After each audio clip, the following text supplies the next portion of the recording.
David Walker was born free, probably in North Carolina. In the 1820s, he came to Boston, and he had a used clothing shop on Brattle Street in Brattle Square.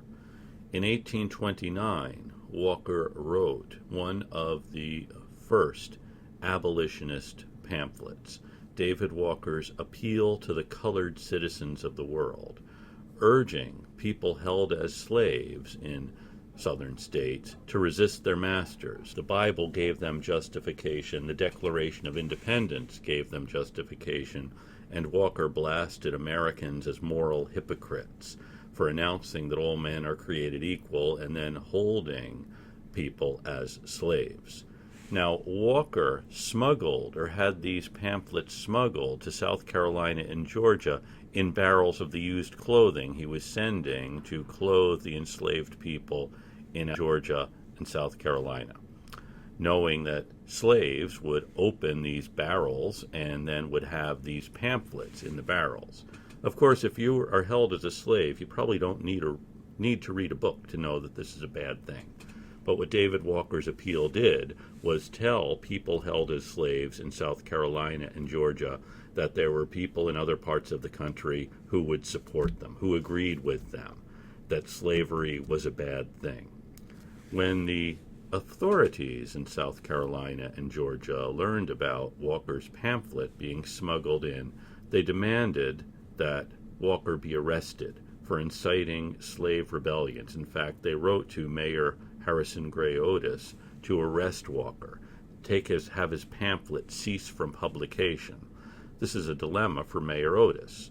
What does he do about someone in Boston writing a pamphlet that might cause slave insurrections in South Carolina and Georgia, might cause the deaths of slave owners in those places? Otis told the governor and the mayor that he couldn't do anything about someone exercising his First Amendment rights in Boston. That is, if David Walker was writing pamphlets in Boston, that was his right. He was not going to be arrested for doing this. Walker died somewhat mysteriously in 1831. There is some suspicion he might have been poisoned. At any rate, Walker publishes his pamphlet, and his pamphlet has a great impact in South Carolina, in Georgia, even more so in Boston, where it's a galvanizing element for this anti-slavery community.